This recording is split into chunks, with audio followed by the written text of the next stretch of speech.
आम आदमी पार्टी दिल्ली और पंजाब में सरकार बनाने के बाद अब मध्य प्रदेश की तरफ भी देख रही है, क्योंकि वहाँ विधानसभा चुनाव है और वहाँ पर वो चुनावी मैदान में उतरने की तैयारी में। इससे पहले पार्टी ने गुजरात विधानसभा चुनाव में भी अपने प्रत्याशी उतारे थे। अब पार्टी को उम्मीद है कि मध्य प्रदेश में वो अच्छी खासी सीटें जीतेगी। आम आदमी पार्टी हाल ही में विपक्षी गठबंधन में भी शामिल हुई। न सिर्फ मध्य प्रदेश बल्कि छत्तीसगढ़ और झारखंड को लेकर भी अरविंद केजरीवाल भगवंत मान को लेकर दौरे कर रहे हैं। ये दोनों ही नेता आम आदमी पार्टी का प्रचार कर रहे हैं। इस दौरान अरविंद केजरीवाल अपनी तरफ से हर प्रदेश पे गारंटी दे रहे हैं कि सत्ता में आने के बाद उनकी स्कीमें क्या होंगी, क्या कुछ फायदा होगा। तो भगवंत मान अपने ही अंदाज में प्रधानमंत्री मोदी पर निशाना साध रहे हैं। बोलता हिंदुस्तान पर मैं हूं आपके साथ मिर्जा शाकिर अली बेग। सियासी जुमले और सियासी बयानबाजी अगर की जाए तो उसके लिए अलग अलग मुहावरे गढ़े जाते हैं, नारे दिए जाते हैं। अभी हाल में टमाटर और तिहाड़ इन शब्दों को लेकर खेल चल रहा था और इस बीच ठंडा ठंडा कोका कोला ये एक नया शब्द मैदान में आ गया और इन शब्दों को पंजाब के मुख्यमंत्री आम आदमी पार्टी के नेता भगवंत मान ने कहा। उन्होंने कहा कि ठंडा मतलब कोका कोला और अनपढ़ मतलब। ये कहने के बाद पंजाब के सीएम भगवंत मान ने प्रधानमंत्री मोदी का नाम ले दिया।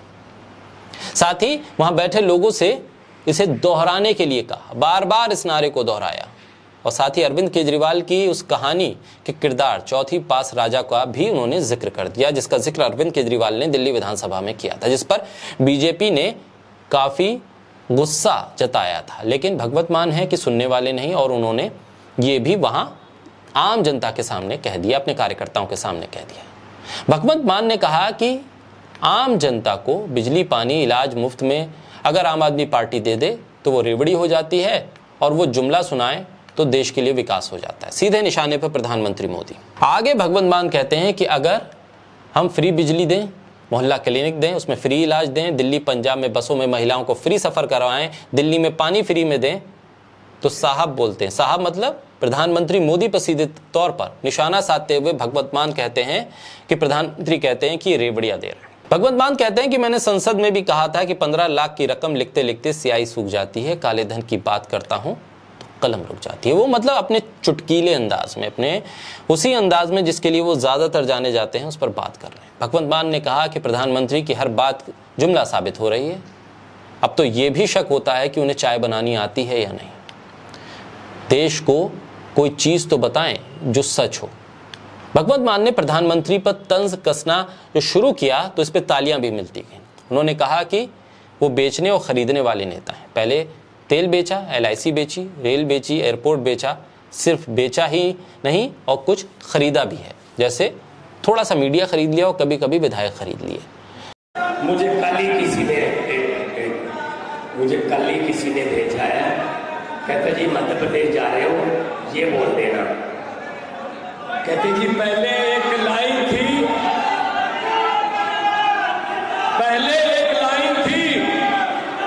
कोई एडवर्टाइजमेंट आती थी कि ठंडा मतलब कोका कोला, और आजकल एक लाइन चल रही है अनपढ़ मतलब नरेंद्र मोदी।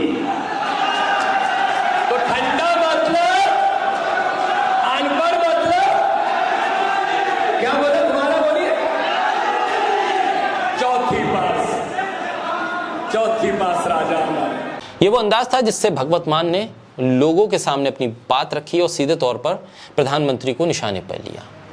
लेकिन अनपढ़ शब्द को लेकर जिस तरह से उन्होंने मुहावरा गढ़ने की कोशिश की और नारा दिया, वो खासा महत्वपूर्ण हो जाता है, क्योंकि दिल्ली के मुख्यमंत्री अरविंद केजरीवाल प्रधानमंत्री को लेकर कहानी सुनाते हैं चौथी पास राजा, और भगवंत मान अनपढ़ शब्द के साथ प्रधानमंत्री का नाम ले लेते हैं। अभी हाल ही में अनअकैडमी के एक टीचर को इसलिए निकाल दिया गया क्योंकि उन्होंने अपने छात्रों से कह दिया था कि आपको पढ़े लिखे नेताओं को चुनना चाहिए, अनपढ़ नेताओं को नहीं।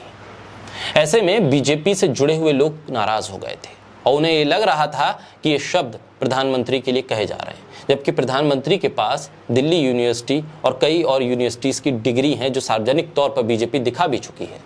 फिर क्यों बीजेपी के नेता इतनी जल्दी इस शब्द को प्रधानमंत्री से जोड़ दे रहे हैं? ऐसे में भगवंत मान की तरफ से दिया गया ये एक नया नारा बीजेपी की आलोचना का शिकार जरूर होगा।